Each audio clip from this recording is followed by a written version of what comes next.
Raku was a quiet but useless idiot, whose only hope of getting laid was his longtime crush who didn't mind that he had a micro-sausage. However, his hopes were dashed when his father forced him into a relationship with the daughter of a mafia boss. A few days before his life turned into a giant mess, Raku was escorted to school by some of the Yakuza members, much to his dismay. As he began walking into the school premises, he pulled out his locket, which he began twirling around his finger. Suddenly, a blonde girl jumped over the fence and poor Raku was kneed in the face since she used him as a landing bay. As he fell on his face, he let go of the locket, and the rude brat didn't even bother to check if he was still breathing. She simply threw a nonchalant apology at him and ran off, leaving him to wonder what kind of crazy cuckoo she was. A few minutes later, he walked into the classroom and his friends Kostaki and Shu noticed the bruise on his nose. When they asked what had happened, he told them he'd been knocked down by one of the Flintstones' crazy neighbors. While he complained about the female Tarzan, Kostaki put a band-aid on his nose, causing him to smile like a love-struck fool until the teacher introduced the new student, an American-Japanese girl, who introduced herself as Kurosaki Chidoche, a transfer student from the US. The moment Raku recognized her, he shocked everyone by calling her a barbarian because of what she'd done to him earlier in the day. Chidoge argued that she wasn't a barbarian and reminded him that she'd apologized for kneeing him in the face. However, Raku wasn't interested, and the two began arguing like a pair of bored housewives until Raku said she resembled Gorilla Grodd's twin sister. So she punched him. While the class was going on, Raku discovered his locket was missing. So after class, he told Chidoge she had to help him look for it, since she was the reason he lost it, but she refused. When he began complaining, Kostaki approached them and asked what the problem was. So he explained the situation, describing the locket as one with a keyhole. After his explanation, Chidoge agreed to help him look for it on the condition that he never speak to her again. She said she didn't want to be associated with someone whose breath smelled like a baby's used diaper, which annoyed him. Before he could clap back, the teacher returned and informed them that they were both in charge of caring for the school pets. After school that day, while Chidoge and Raku searched for the locket, he asked why she'd transferred to the school in the middle of the semester. Chidoge said it was because of her parents' work, but when he asked what kind of work they did, she told him to mind his business. The next day, when Chidoge joined him to continue the search, she began complaining about how she couldn't stand him. He asked what had crawled up her and she told him that their classmates kept wanting to know if they were dating since they were always together. She said what annoyed her the most was the fact that they believed she would date a miserable virgin loser like him. Raku reminded her that she was to blame for their current predicament, and she told him that they wouldn't be in that predicament if he wasn't so hung up on a stupid piece of jewelry. At that moment, Kostaki joined them, but that didn't stop Chidoge's tongue lashing, and as she continued yapping, Raku told her to shut up. Her words felt like an insult to his childhood friend, so he angrily told her he didn't need her help anymore. Suddenly, it began to rain and Chidoge walked away since he'd told her he didn't need her help anymore. The next day, Raku continued his search alone, but Chidoge's harsh words kept playing in his head like a broken record. Annoyed, he slammed his fist on the floor, but Kostaki showed up at that moment and told him that Chidoge was looking for him. When they got there, Chidoge threw the locket at his head and angrily walked away without saying a word. Kostaki looked at the locket in shock, but quickly recovered and explained that Chidoge had kept looking for the locket until she found it. When he picked up the locket, he noticed Chidoge had attached a note to the chain, so he opened the note and read it. Unfortunately, it was in English, so he couldn't understand it, but he was sure she'd insulted him. When he walked away, Kostaki pulled out a key and told herself that she should have asked Raku if he was the boy she'd made a promise to 10 years ago. Later that day, when Raku got home, his father summoned him to his office and told him that he had to fake date the daughter of a rival gang to maintain peace. Raku thought it was a stupid idea and began complaining, but his old man told him that he had no say in the matter. He then pulled back the curtain slightly, and that was when Raku realized that his new girlfriend was none other than his mortal enemy, Chidoge. Chidoge was just as surprised to see him, and Raku finally understood why she acted like a good-for-nothing thug. The next moment, they started arguing, and Chidoge said she'd rather swap places with Nina Tucker than be caught dead dating Raku, while Raku said he'd rather be swallowed by an abnormal titan than pretend that being next to her didn't make him sick.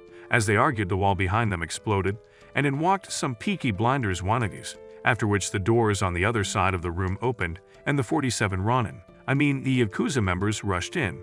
Before they could clash, their bosses pushed the kids together and announced that they were dating. The members were shocked, but none believed the story. However, their bosses assured them that the kids were madly in love.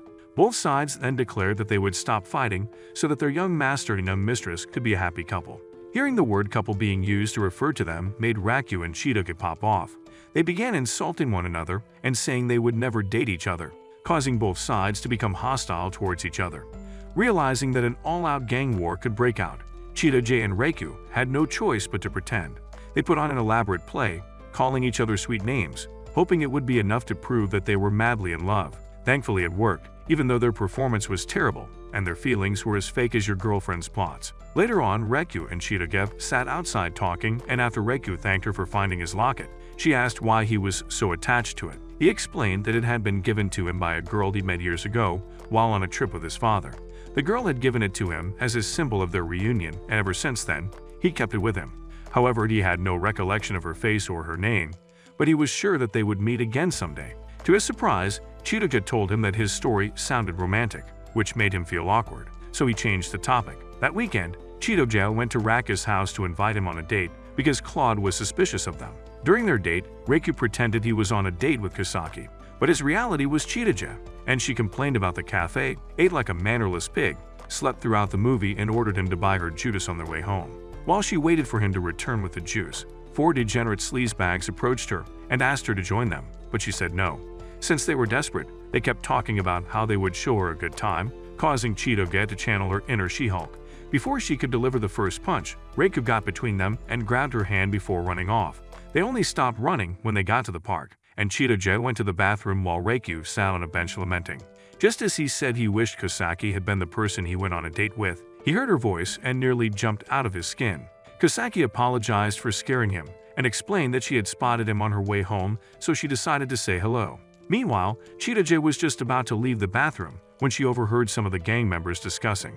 They said she and Reikyu didn't look as in love as they claimed to be, and that freaked her out, so she rushed back to Reikyu, acting all sweet and affectionate. However, her words of affection died in her mouth the moment she realized he wasn't alone, and her fear returned. Kosaki had heard her refer to Reikyu as darling, so she asked if the two of them were dating.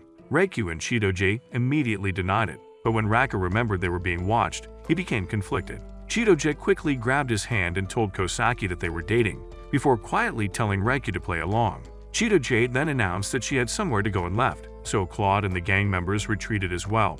Since they were finally alone, Reikyu tried to explain the situation to Kosaki, but to his dismay, she had believed their lie. When she tried to leave, Reikyu pulled out his locket and asked if she'd seen it somewhere before because the look of surprise on her face the day Cheetah found it hadn't escaped his notice. Kosaki told him she'd never seen it before that day, and before she left, she asked him to go after Cheetah.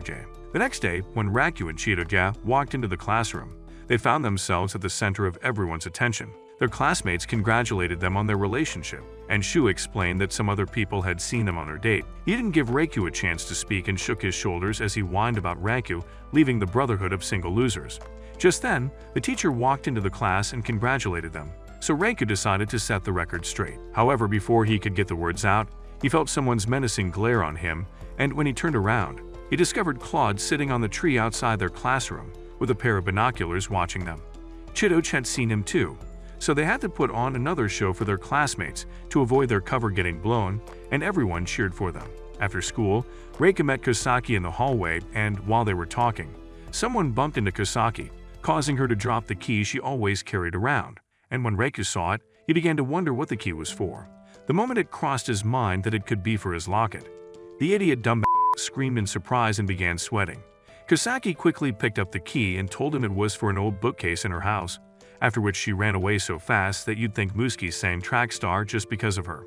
Reikyu was left standing in the hallway, looking very confused and with more questions in mind, until he decided to try and speak with her again some other time. As the week progressed, Reikyu and Cheetah continued with their performance even though they hated each other more than anything. One afternoon after school, Reikyu overheard some girls discussing Cheetah, and from their conversation, he learned that the girls saw Cheetah as an ice queen because she shut them out each time they tried to speak with her. As soon as the girls walked away, Reikyu ran to their classroom and found Cheetah writing the names of their classmates and the things they liked inside a notebook. When Cheetah sensed his presence, she quickly stood up and grabbed her book off the table. She asked if he'd heard what she'd been saying to herself since she was speaking as she was writing. Reikyu said yes, and an embarrassed Cheetah tried to punch him in the face but stopped when he pleaded with her. She then turned away and told him he was free to laugh, as she knew she looked like a pathetic idiot writing down people's names in a book, so she could find the best way to approach them. She admitted that she had a hard time making friends because Claude followed her everywhere, and since he was very overprotective, he always ran background checks on people she interacted with. This usually made things awkward for her, so she always stayed on her own to avoid causing problems for her friends and classmates. Surprisingly, Raku told her he understood her plight, because he had also done the same thing because of his Yakuza heritage. He then offered to give her some friend-making tips, so Chidoj agreed to let him help her even though she didn't say it nicely. This made Raku ask if she couldn't be nice to him for once in her life, and she told him that since she was his fake girlfriend, he didn't deserve her niceness. A few days later, Ruri, Kosaki's friend, tried to create an opportunity for her to get closer to Raku since she had feelings for him. She told Raku that they would hold a study group session at his house, and even though Raku was shocked, he agreed because of Kosaki. When they got to his house, he did his best to remain calm, even though he was freaking out on the inside because Kosaki was in his house. When they settled down to do their assignments, Raku's senses were on alert and Ruri made things worse by asking him to help Kosaki solve an equation she was struggling with. As expected, Kosaki panicked and Raku's eyes nearly popped out of their sockets. But Ruri insisted that they work together, so Kosaki went to sit beside Raku. Having her so close to him made his heart beat faster than a galloping horse, but Chidoj interrupted his thoughts as she began explaining the question to Kosaki. Raku told her to stop butting in and focus on her work, but she told him she'd already finished it. Raku thought she was lying since he assumed she was one of those girls who had more beauty than brains. However, she proved him wrong by showing him her completed worksheet, causing him to look at her in shock. She then offered to help Kosaki and pushed him out of the way so she could take his place next to her.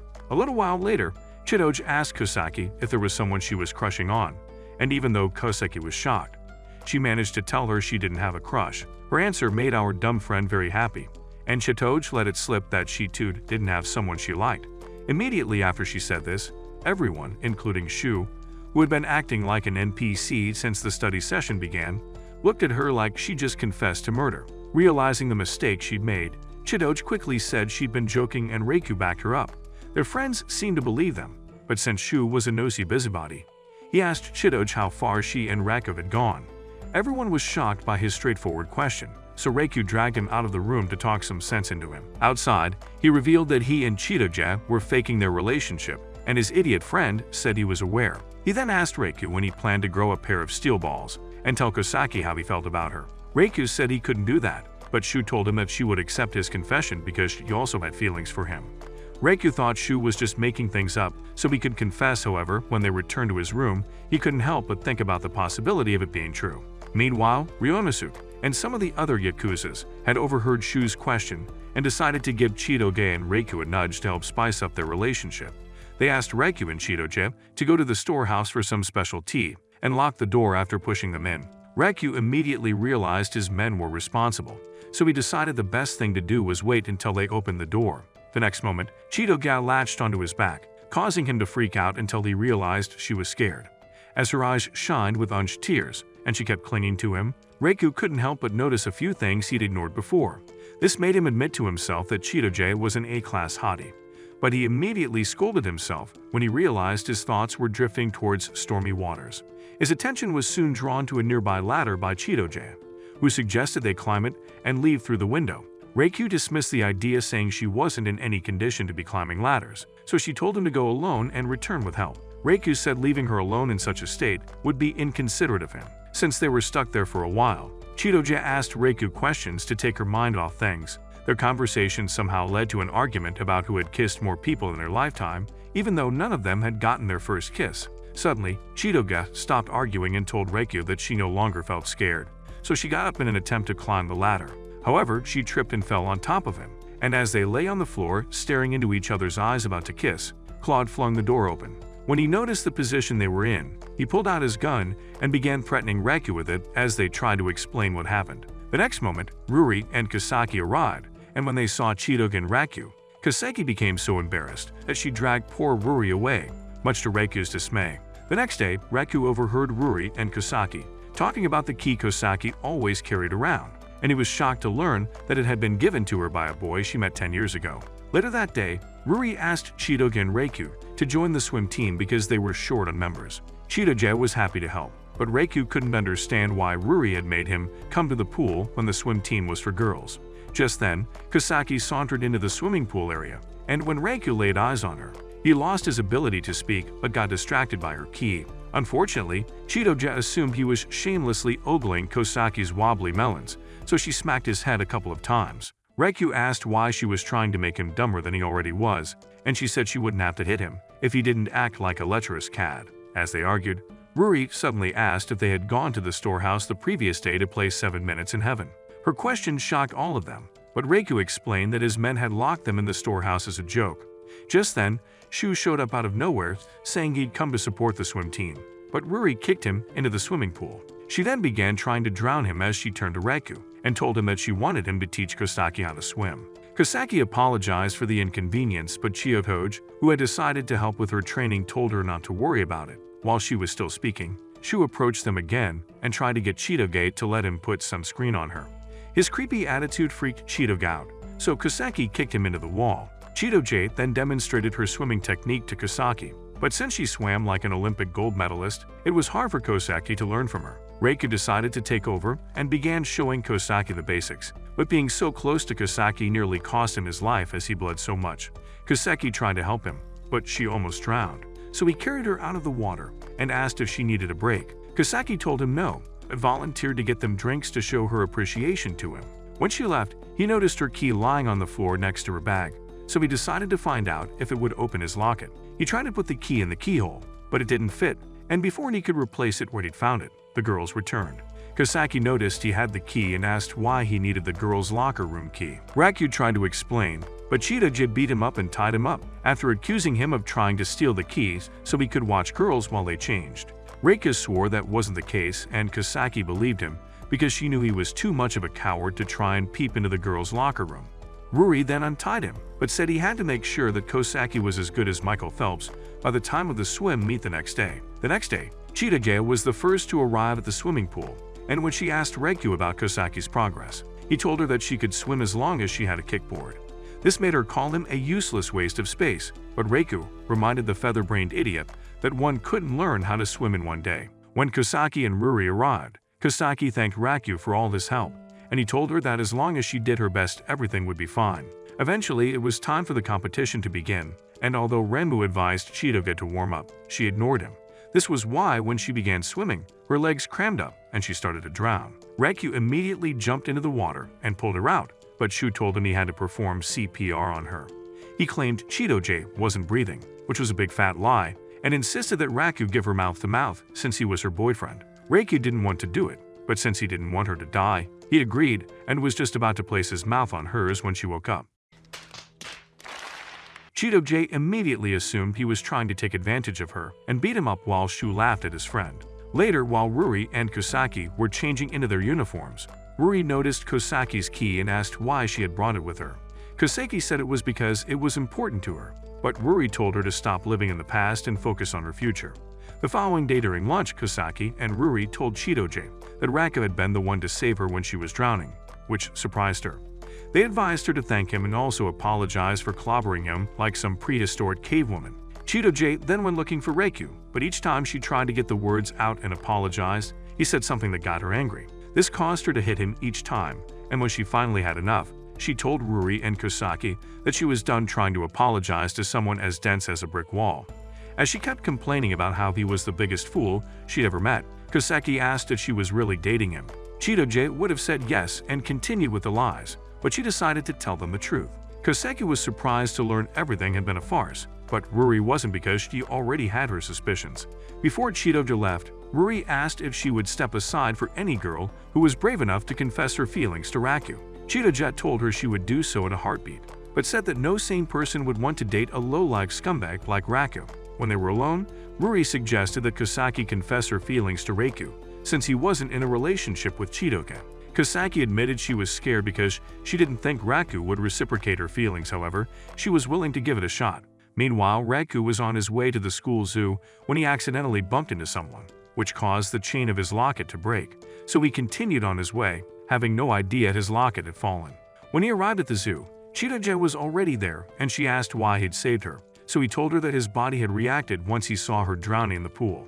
Cheeto-ja felt overwhelmed by his honesty, and since she was still embarrassed, she decided to thank him in English. Raikou didn't understand a word of what she said, so he tried to get her to say it in Japanese, but she got mad and hit him with a broom. Soon after Cheeto just stormed off, she found his locket on the ground and picked it up wondering how he had lost it. Later, Raku returned to class to collect his bag and was surprised to see that Ruri and Kosaki were still around. Immediately, Ruri ran off saying she had somewhere to be, but she made sure to let Kosaki know that she was giving her a chance to confess. Being alone with Raku made Kosaki's face go red, and when she tried to confess her feelings, a baseball broke through the window. Raku then asked Kosaki to wait while he went to get a teacher, but before he left, he asked what she had wanted to tell him.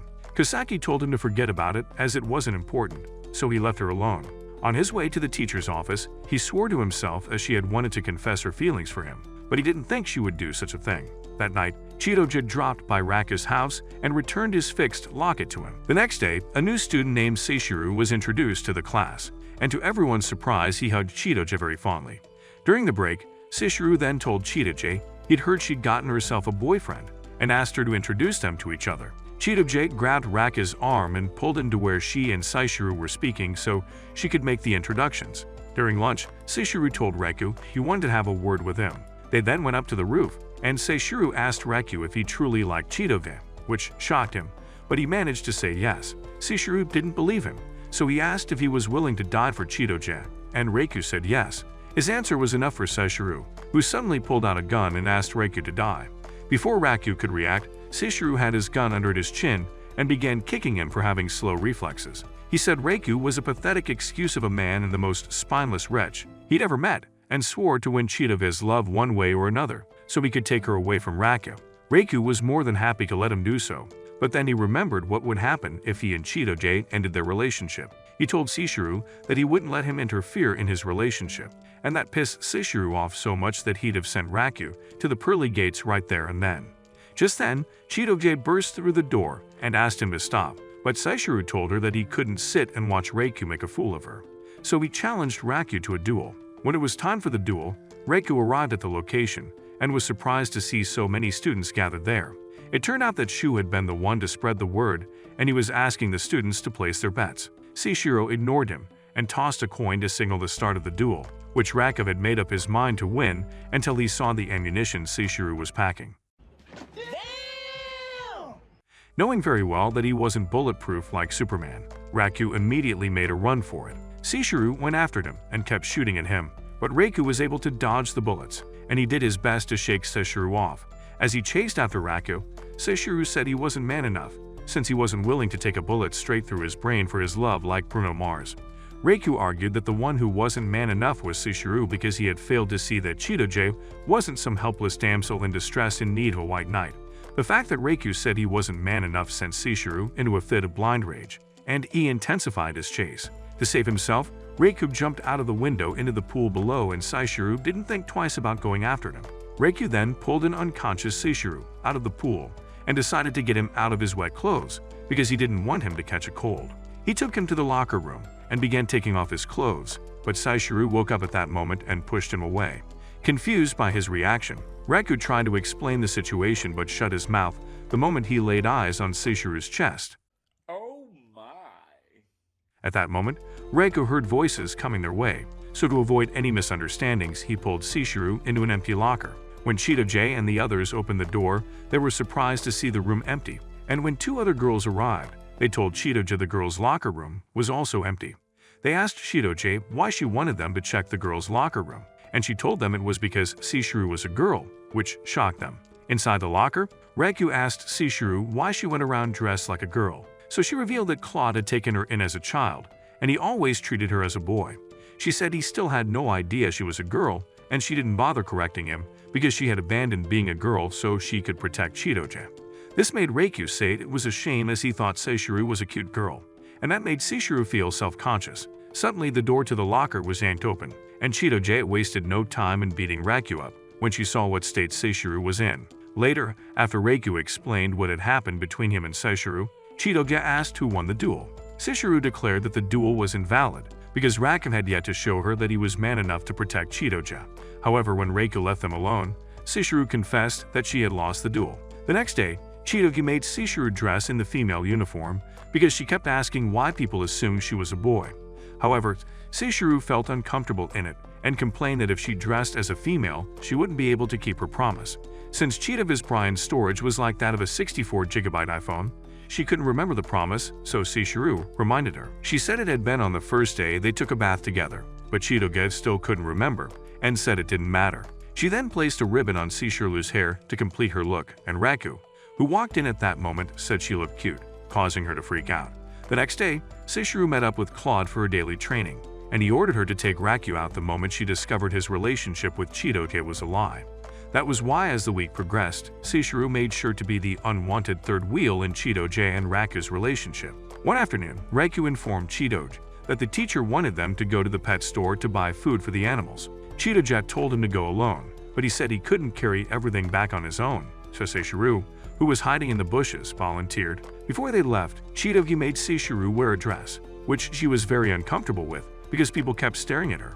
At the pet store, Raku watched as Seishiru played with a puppy, and he couldn't help but admit that she looked different. When Seishiru noticed he was staring at her, she called him a degenerate weirdo because she felt he was undressing her with his eyes. She then got up so they could leave, but accidentally tripped and would have gotten her face remodeled by Floor-kun if Raku hadn't caught her.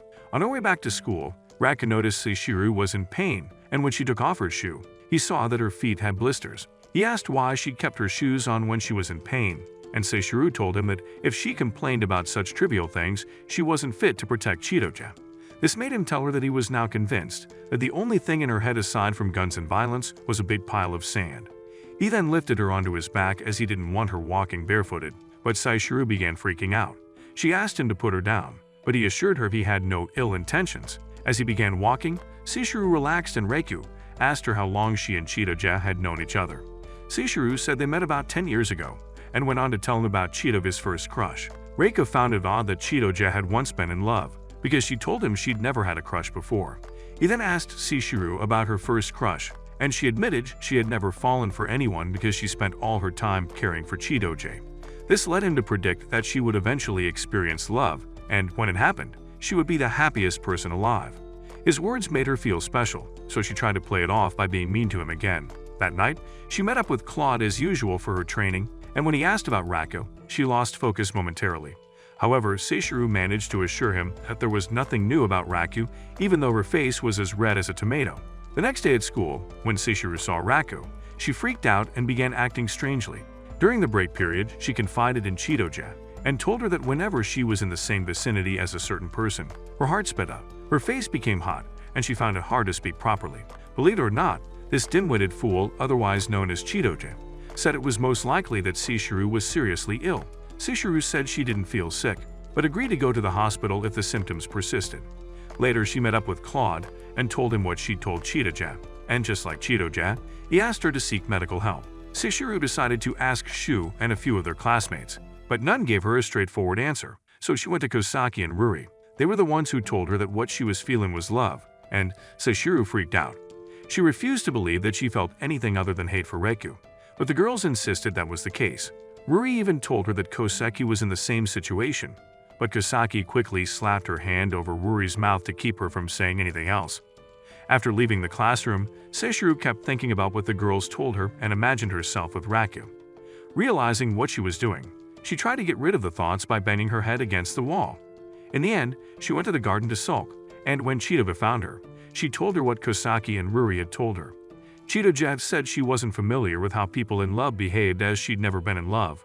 When Seishiru questioned how she got into a relationship if she'd never fallen in love, Chitoge retracted her statement. Seishiru then reminded her that she'd fallen in love with a boy she met 10 years ago, which surprised Chitoge as she had no recollection of it. That evening, when Chitoge returned home, she decided to see if she had any mementos from her childhood that could help her recall her first crush. After almost getting crushed by a pile of stuff she'd stuffed into her closet, she found her old diary. Inside the diary, there were entries about all the time she spent playing with her first crush. One of the entries was about the day he saved her from a wild animal and got a cut on his forehead. Another was about the day he came to her rescue after she fell inside the crevice of some rocks. And the final entry was about the promise she made to the boy. However, her younger self had failed to write what kind of promise it was, and that just made her frustrated.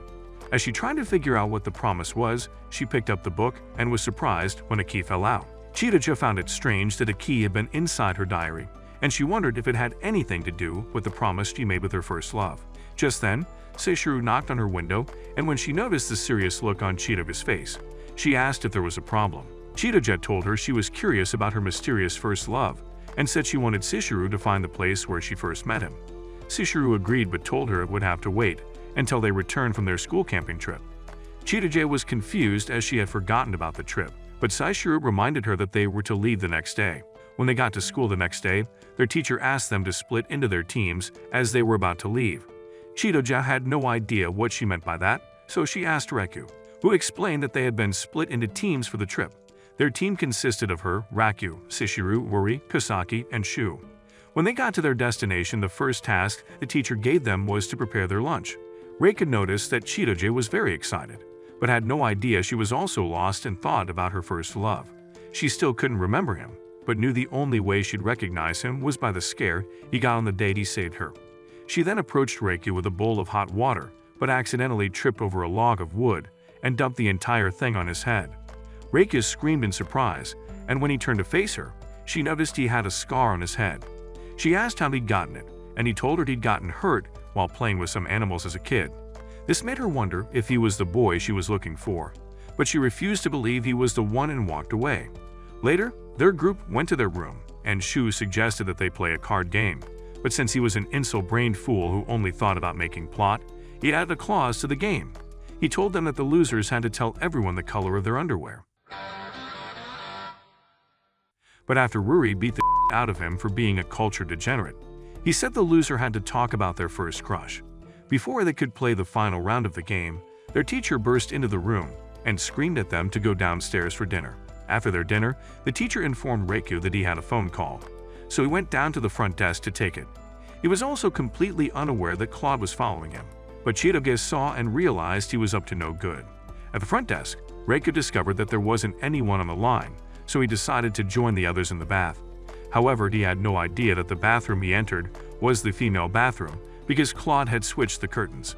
Even though he found it strange that the place was empty, he didn't suspect any foul play and relaxed in the water. Suddenly, someone jumped into the bath, causing a big splash, and Raku screamed at him, saying swooning in the bath was prohibited. When the person emerged from the water, he was shocked to see that it was Chidoge, and she began hitting him with the bucket. Eventually, she realized that Claude was responsible, so she told him to leave before the others got there. Just as he was about to do so, the door opened, so Chidoge told him to hide until he found another escape route. While the girls washed their bodies, Raku decided to leave through the staff entrance. Chidoge helped him by drawing the girls' attention to something on the wall, but before he could leave, their teacher and the other female students arrived. He had no choice but to retreat and hope for another opportunity to leave. But when he heard the girls gushing about Seichiro's massive milkers, he got a nosebleed. He did his best to be quiet, but Seichiro heard him and threw a bath gel bottle at the bucket he was using to hide. The bucket split in half, but Raku was unharmed since he laid down flat on the ground the moment she threw the bottle. Seichiro was surprised to find the bucket empty because she could have sworn she heard something. Chidoge had to use her body to hide Raku, but some of the girls approached her and began asking questions about her relationship, hoping to remove their attention from her. She told them that Seichiro had a crush on someone. The girls immediately rushed to Seichiro's side to hear about her crush, but she refused to tell them anything and told them about Kosaki's crush. During that period, Raku noticed a hole leading to the men's bath, so he told Chidoge he was going to leave through it. However, when he heard Kosaki had a crush, he stopped his escape plan because his curiosity got the best of him. Just then, Kosaki tried to avoid the girls, so she ran away and ended up sitting right in front of the hole he intended to escape from. Chidoge noticed this, so she tried to pull Kosaki away, but since her hands were wet, she accidentally let go of Kosaki's hands. This caused Kosaki to fall on top of Raku, and when she mentioned that she felt something beneath her, Chidoge told her it was her imagination. She then pushed Kosaki out of the way so Raku could move freely, but she slipped and fell. This brought her face to face with Raku's exposed member and him with her bare so Raku quickly rushed away. When he resurfaced on the other side, Shu and the others were surprised to see him. He told them he'd been underwater the entire time so they would not suspect him, which worked well since they believed his lie. Shu then invited him to join them as they listened in on the girls, but Raku declined the offer, saying he was tired. Later that night, he met Chidoge outside and apologized for what had happened because he was very embarrassed. The next day during breakfast, Shu informed Reiko that they would hold a test of courage later that evening. He said there would be a lottery and the pairing would be between a boy and a girl. But the part he was most excited about was that they got to hold hands. He also tried to get Reiko excited about the test by telling him that there was a possibility he could be paired with Kosaki. However, Reiko didn't believe he was lucky enough for such a thing to happen. So Shu offered to sell his ticket to him if he got paired with Kosaki. On the other side of the dining hall, Ruri also told Kosaki to make sure that she got paired with Raku. And even though Kosaki knew it was impossible, she still felt hopeful about it. When she turned to leave, she saw Raku by the vending machine, so she went over to say hello. At first, Reiko responded to her greeting, but when he remembered the incident from the previous night, he became flustered. He quickly rushed away before he said or did something stupid, which left Kosaki very confused. When evening rolled around, the teacher announced the commencement of the test of courage before she went off to have drinks with the rest of the faculty. Soon enough, they began picking lots, and before Reiko picked his lot, Ruri made it known that Kosaki's lot number was 12, so Reiko prayed to God that he'd pick the same number. His prayers were answered and he picked the same number as Kosaki, while Chidoje had the misfortune of being paired with Shu. When an excited Kosaki approached Raku, he struggled to look her in the eye without imagining her in her birthday suit, so she asked why he was avoiding her. Reiko said he wasn't avoiding her and told her he was nervous because it was his first time spending the night in the same room as girls. While they conversed, Chidoje watched them and wondered why Raku was never nice to her the same way he was with Kosaki. Just then, she heard voices coming from the bushes behind her, so she went to investigate and discovered the students who were to play the monsters during the test. They informed her that the girl playing the ghost had a bad stomach ache and begged her to take her spot. Chidoje tried to refuse because of her fear of the dark, but they kept begging until she caved and agreed to do it. After she got into her costume, they gave her a flashlight, and one of the boys led her to the spot she was to work from. When the boy left her alone, Chidoge panicked and tried to turn on her flashlight, but it didn't work, so she threw it away, deciding to brave the darkness. However, when a lizard crawled past her feet, she screamed in fear and hugged herself as she prayed someone would come to rescue her. Meanwhile, at the camp, it was almost time for Raku and Kosaki to venture into the woods, so they shyly held hands. Reiko was so nervous that he was sweating so much and all he could do was hope that Kosaki wouldn't be disgusted by him. When he looked at her, he noticed her face was red and wondered if she was as nervous as he was. The next moment, Shu rushed over to him and asked if he'd seen Chidoje, but since Raku hadn't seen her, he was of no help to him. One of their classmates then told them that she saw Chidoge heading into the woods dressed as a ghost, which surprised Raku because he knew she was scared of the dark. Just then, the second ghost girl ran towards Raku and the others and told them that she had forgotten to give Chidoge batteries for her flashlight. This made Reiko worried, so he told Kosaki he'd be back and then ran into the woods in search of Chidoje, because he knew she would be scared wherever she was. When he found her, she was on the verge of tears but was very grateful to see him. As they made their way back to camp, she held onto his jacket and he scolded her for agreeing to play the ghost when she knew she was scared of the dark. By the time they got back, the test had already finished, but their friends were glad to see they were doing okay. Reiko apologized to Kosaki for leaving her alone, but she told him she wasn't mad at him because she had also been worried about Chidoge. A few days after they returned from their trip, Shishiru informed Raku, Kosaki, and Ruri that it was Chidoge's birthday and invited them to the surprise party they were throwing at the house later. They all agreed to attend, and when Reiko mentioned that they needed to buy gifts, Ruri suggested that he go with Kosaki after school to buy them. The pair immediately freaked out because they would be alone, and Kosaki tried to convince Ruri to go with them. But the self-made Cupid refused. After school, Raku and Kosaki met at a cafe, but he was nervous the entire time because it felt like they were on a date. Later, after they bought their presents, Kosaki suggested they take a detour before heading to Chidoge's party and Reiko agreed. She then took him to her favorite spot overlooking the city, and when she told him he was the first person she ever brought there, he felt very happy. As they spoke, Reiko decided to ask Kosaki when her birthday was, but because he was thinking about the girl he made a promise to years ago, those weren't the words that came out of his mouth. He was very surprised when he realized he'd asked if she was the girl he met 10 years ago, and the most shocking part was that Kosaki admitted that she might be the one. She pulled out her key and showed it to him, saying she had made a promise to a young boy years ago, but admitted that she didn't remember anything about him. The entire revelation was a surprise to him, but before they could do anything, Shishiru called Raku and screamed at him to get over to Chidoge's house. When they arrived at the house, Shishiru, Ruri, and Shu, who had invited himself, were already there, and when Chidoge saw them, she panicked. She immediately pulled Raku to the side and told him that she was scared because none of their friends knew her family was affiliated with the Falcone crime family. Raku told her not to worry and then went to speak with their friends, who to her surprise didn't treat her differently after learning the truth. Sishiru then led them to the room where the party was to be held, and the gangsters welcomed every one of them happily. Claude was also there, and he treated Raku nicely, which made Raku realize he was planning something. It so happened that Claude planned to make Raku feel embarrassed when it was time to present Chitoji with the gifts they had each bought for her. Claude unveiled the new card he bought for Chitoji, but she told him she didn't want it since she didn't have a license. This made him feel dejected, but he was sure his gift was much better than Raku's, and it was because Raku's gift was a gorilla doll which resembled Chitoji. The Mafia members immediately pulled out their guns to threaten Raku, since they believed he was insulting Chitoge with his gift. However, Chitoge surprised everyone when she began laughing and saying she loved the gift. As the night progressed, Chitoge found Raku standing on the balcony, so used the chance to ask if he still liked the girl he made a promise to 10 years ago. Raku told her yes because he was convinced the girl was Kosaki. So Chitoge asked if he was familiar with the phrase "Zos in love." Raku was shocked that she knew the phrase because he'd made that phrase up on the day he made the promise with the girl. She then held up her key asking if he'd seen it before, and he told her no. However, he told her that the girl he'd made the promise with was the only one who could unlock his locket. The entire situation sounded absurd, so none of them wanted to accept that the person they had been searching for was the other. Raku was sure his girl was very demure and cutesy, unlike the savage Chitoge before him, and Chitoge compared her boy to a brave and gallant knight. However, they decided to test Chitoge's key to see if it would unlock Raku's locket and put their minds to rest once and for all. Chitoge was so nervous when she put the key in the locket that she accidentally broke it. Raku scolded her for breaking the key, but Chitoge argued that she wasn't to blame, and then said there was no way he was the boy from her past. She then walked away, leaving a very confused Raku wondering why she had just shrugged everything off the way she did.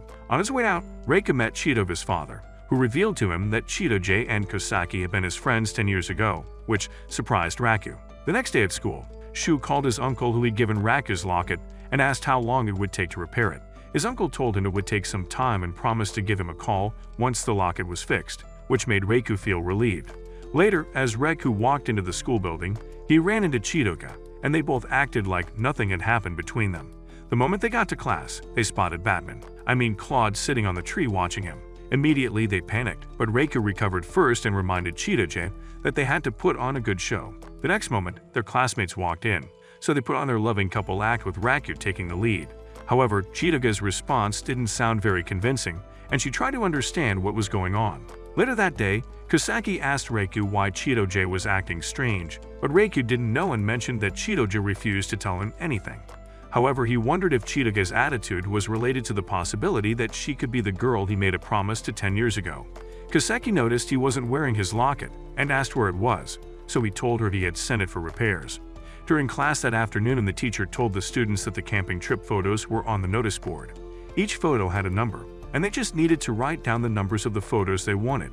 When they went to check out the photos, they noticed Shu had set up a small notice board with photos he had taken personally. From his collection, he showed Raku a photo of Ruri and Kosaki sleeping, and Raku immediately bought it because he thought Kosaki looked cute.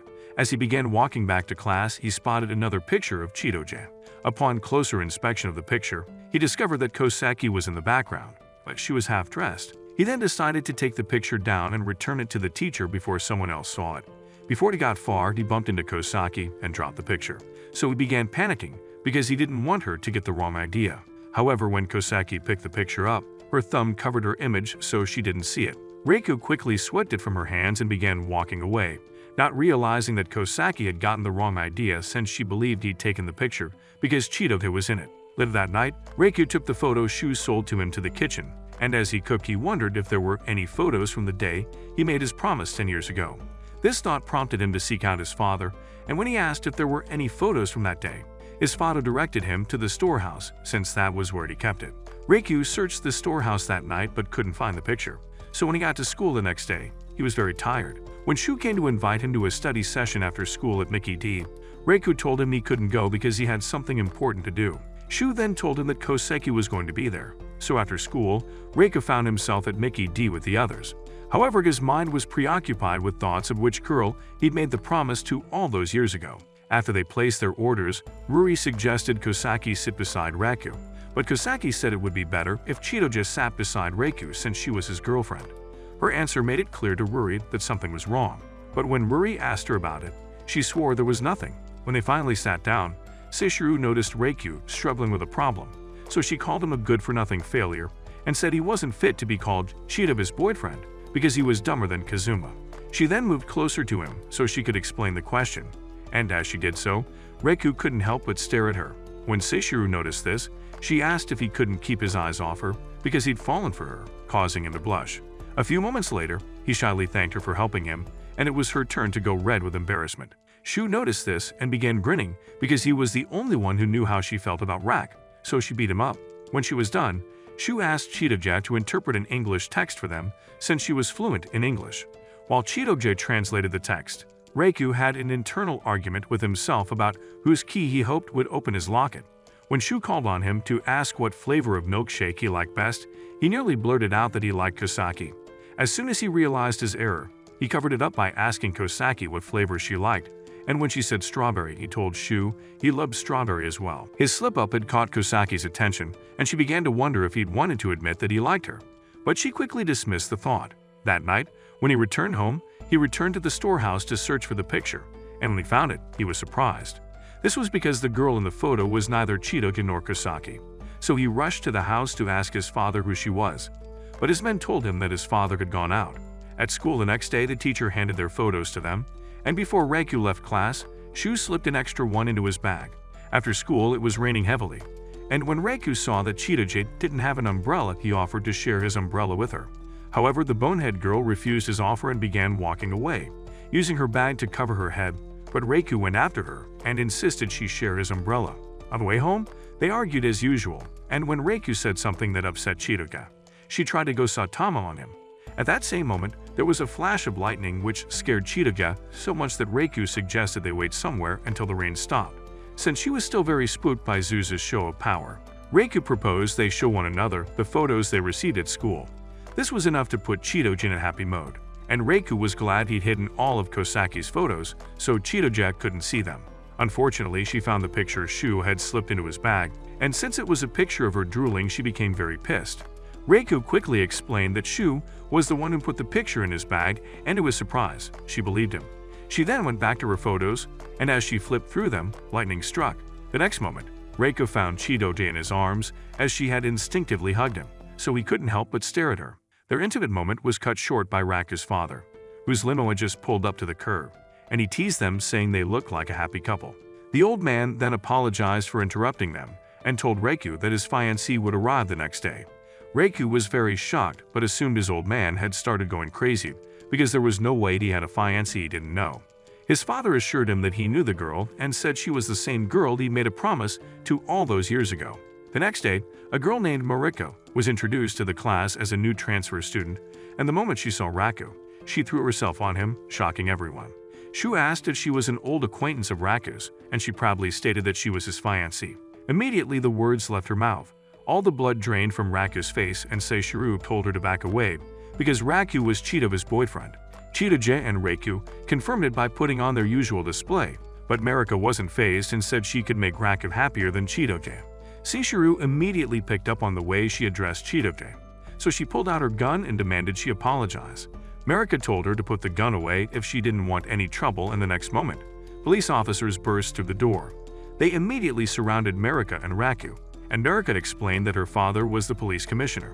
This made Raku understand why his father had chosen not to call off the engagement, as it would lead to another war, this time around with the police.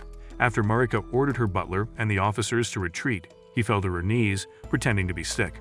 She then begged Raku to take her to the nurse's office and dragged him out of the class. In the nurse's office, Raku told Mariko that he couldn't marry her because he didn't remember her and hadn't seen her in 10 years. He said it didn't make sense for them to get married simply because their parents wished for it to happen. But Mariko told him that she wanted to marry him because she was in love with him. Her confession surprised him, so he asked if she could remember the promise they made 10 years ago, and she told him yes. The next morning, when Cheetah walked into the classroom, she found Mariko sticking to Raku like a leech, so she quickly hid behind the door. As she watched them, she heard Mariko invite Raku out on a date, but Raku turned her down, saying he wasn't a shameless two-timer. The sneaky minx then tricked him into changing his mind by saying that her father would be very disappointed to hear that he turned down her invitation. That weekend, Reika met Marika near the mall and was surprised to see so many police officers following Marika.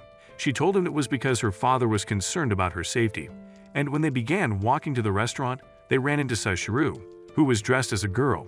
However, they had no idea who she was, so they continued on their way, which annoyed her for some reason. Ruri, Kosaki, and Chidoge were also following the unsuspecting couple, as each of them was curious to find out how the date would go. At the restaurant, Marika asked Reiku why he decided to date a mannerless brute like Chidoge, and instead of answering her, he told her not to speak ill of Chidoge. He also said if she stopped quarreling with Chidoge, they could be friends, but Marika told him that she disliked girls with long hair, which made him point out that she also had long hair. The next thing he knew, she was pulling him out of the cafe, and they found themselves on a bench in the park. Raikyu took the opportunity to ask her about the picture he found in the storehouse, and Marika told him she would tell him everything he wanted to know if he broke things off with Chidoge. Raikyu told her he wasn't going to do as she asked, and even though Marika had accepted his decision, she told him she wouldn't stop trying to steal him away from Chidoge. She then let him know that Chidoge was hiding behind the bushes, listening to their conversation, which surprised him. Chidoge came out of her hiding spot, but Marika kept clinging to Raku and claimed she was the girl he'd been waiting for. So Chidoge angrily hit Raku and walked away. Soon after that, Marika apologized to Reiku and left, but she forgot her bag, so he went after her and found her with her butler. Before he could let his presence be known, he heard the butler scolding Marika for overexerting herself when she was very frail. When the butler left to get her medicine, Reiku walked up to Marika and asked if she was unwell. Marika tried to play it off as nothing, so he said he wouldn't pry and tried to leave after handing over her bag, but she stopped him. She then asked what he liked about Chidoge, and he told her that he liked the fact that he could trust her. Marika said he could do the same with her, but Reiku told her no, and said he couldn't recall ever meeting someone like her before. This statement annoyed Marika so much, and before Raku knew what was going on, she began screaming and cursing at him like a dirty-mouthed sailor. What surprised him the most was that her accent had changed, and that was enough to make him remember who she was. 10 years ago, Marika had been admitted to the hospital because of her frail health, and Reiku had befriended her when he learned that she couldn't come out to play. He made it his duty to visit her in the hospital every day, and he brought with him little trinkets he could find. His kindness and friendship moved Marika, so when her father asked if she wished to marry Raku when she grew up, she said yes. One day she asked Ruku what kind of girls he liked, and he told her he liked girls who were girly and had long hair. This statement pushed Marika to work on herself so she could one day become the type of girl Reiku liked. In the present, Marika apologized for trying to force herself on Reiku, and he apologized for completely forgetting about her. Marika told him was fine as they could make new memories together, and before he could react, she kissed him on the cheek. The following week at school, Reiku called a meeting on the roof with Chidoge, Kosaki, and Marika, and he revealed to Chidoge and Kosaki that all three of them had played together 10 years ago. Both girls were surprised by this, and when they asked the other about the promise, they each admitted they couldn't remember it. Marika told them the promise was of marriage, because that was what her promise to Raku had been about, which shocked them. Raku then asked Marika why there were 3 keys, since she was the only one who recalled things from 10 years ago, and she told him that she had no idea, but said she would be the one to marry him. She then asked Kosaki how she felt about Raku, and she said she saw him as a good friend. Later that day, Marika approached Raku and invited him to her house so he could meet her father. When he arrived at her house the next day, Marika assured him that her father was a nice man, but when he came face to face with the man, Raku's fear intensified because of how mean he looked. After they settled in the living room, Marika told her father that Raku had completely forgotten about her and had no idea she was his fiancée, which made him mad. She also told him that he had a girlfriend, but assured her father that she intended to steal Raku away from her.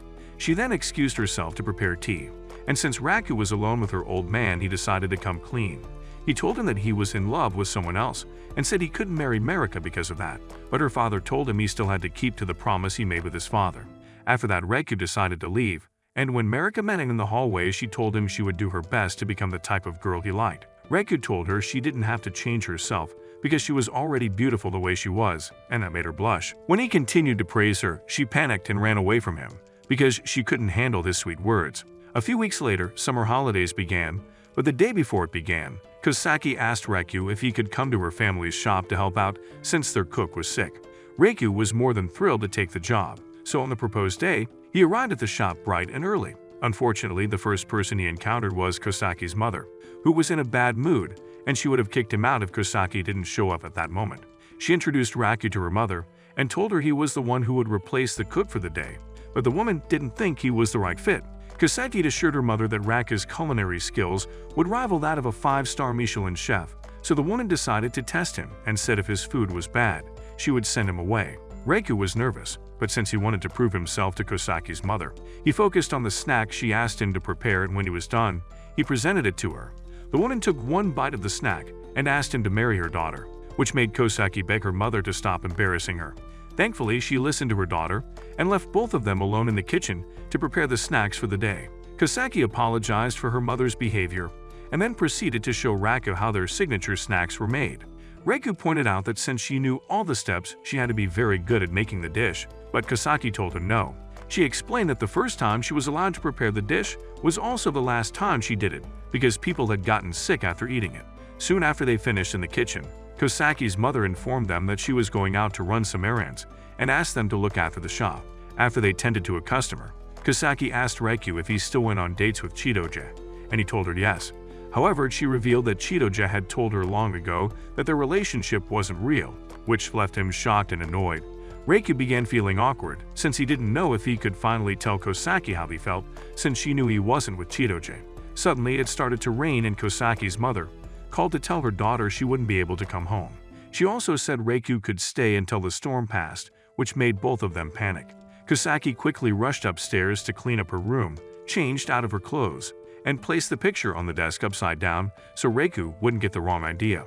After she called him up, she excused herself to get some tea, so Raku looked around the room, and when he noticed the picture frame, he tried to find out whose picture was in it.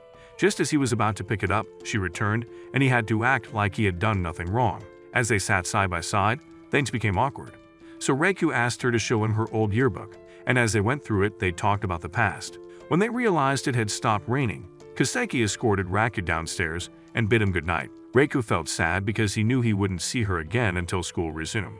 So he asked for her email, and she gave it to him, which made him very happy. A few days later, Raku and Chitoge attended a festival together, and as they walked around, Chitoge insisted that Raku buy her some food. So he took her to one of the stands belonging to the Yakuza, and they were given free food. This made Chitoge realize that as long as she stuck to Raku, she could eat all the food she wanted without paying for it. Kosaki was also at the festival and hoped that if she could buy a relationship charm, things between her and Raku would change. Marika met her where she was and asked if she had also come to buy the relationship charm, but Kosaki denied it. When she spotted Raku and Chitoge, she became jealous because she had asked Raku to accompany her to the festival, but he refused. A large crowd soon gathered at a particular stall since many people wanted to purchase the relationship charm. Raku was one of the people who wanted the charm because he believed it would help him with his relationship with Kosaki. Unfortunately, the crowd was too large, and since Chitoge refused to leave his side, he held her hand and pushed his way through the crowd. Raku was able to purchase a charm but lost Chitoge in the crowd, and when he went looking for her, the person he grabbed was Kosaki. Both were shocked to see one another, but Raku was sure the charm was already working to bring him and Kosaki together. However, his happiness disappeared because Kosaki asked where Chitoge was, and it made him worried since he had no idea where she was. Kosaki bent to pick Raku's charm because he dropped it, but her flip-flops fell apart, so Raku carried her on his back to a less crowded area to fix it. When it was done, they realized that a cat had stolen Raku's charm, so he chased after it. The first place the cat stopped was on the fence next to Marika, so Raku called out to her and asked her to be still. Since she was the undefeated queen of delusions, Marika assumed he asked her to stay where she was because he wanted to kiss her. When Raku got close to her, he held her shoulder and she closed her eyes waiting for the kiss, but it never came. Raku then continued the chase, but the cat dropped the charm on Shu's head, and the RIZZ fool thought it was a sign for him to hit on girls. Unfortunately, the girl he tried to speak to turned out to be Ruri, and she beat the hell out of him, which caused him to throw the charm. Thankfully, it landed next to Chitoge, so when she saw Raku run past her, she called out to him and returned it. Raku was grateful to her, but after he took a moment to look at her properly, he realized she had changed into a yukata. Chitoge told him Claude had brought her a change of clothes while they were separated, and he told her she looked good in it. As they walked past a shrine, Chitoge saw a sign which said that if a man gave a woman a relationship charm, he was proposing to her.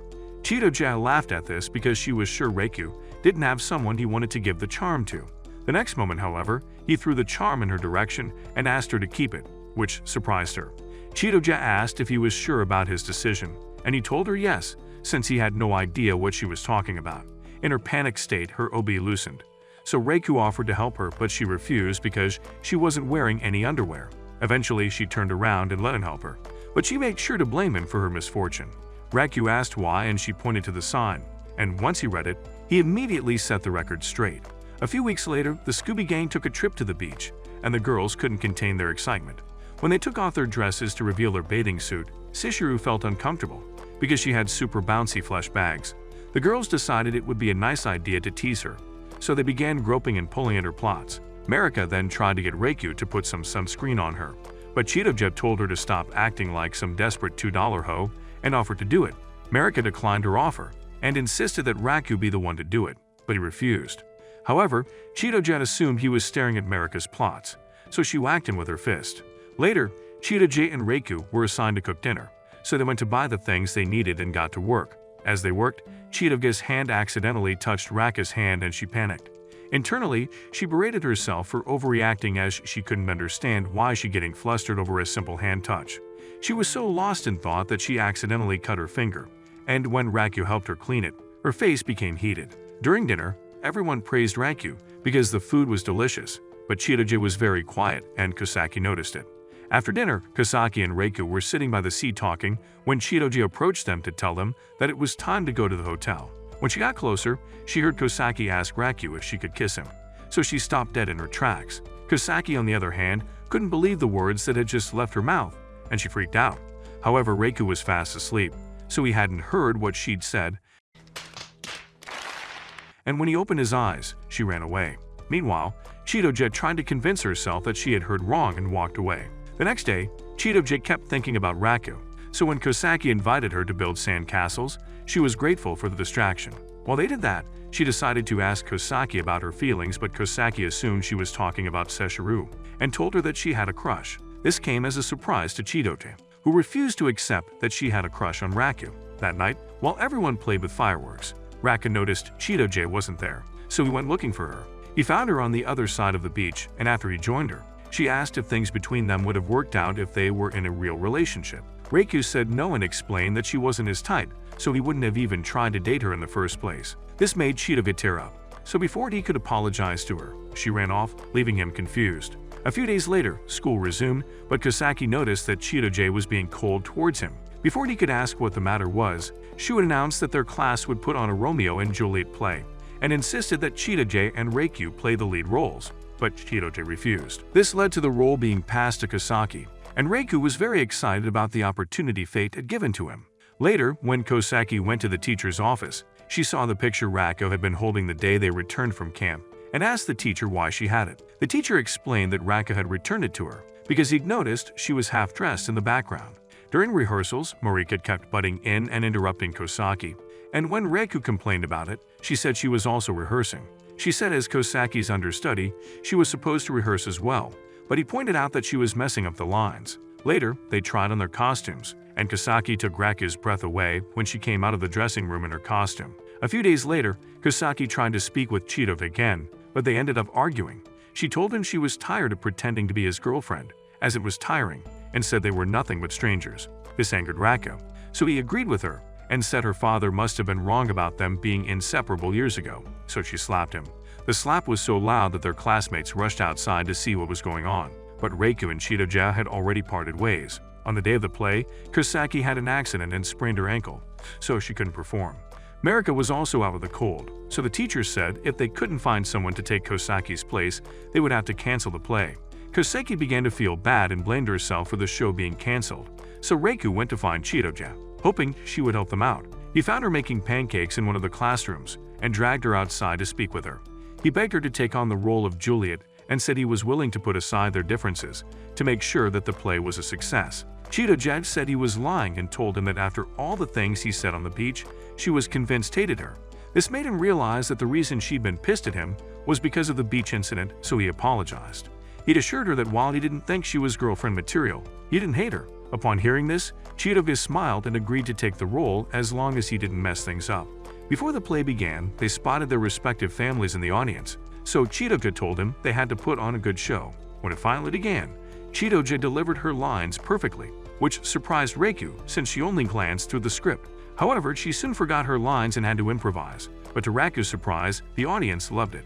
As the play continued, Shu added subplots since he was the narrator. The first one was Sishiru, whose original role was as Romeo's maid, but since Shu decided to switch things up, he said she was secretly in love with Romeo. He tried to make her confess her feelings for Romeo, but Sishiru couldn't do it as she felt like she was confessing to Raikyu.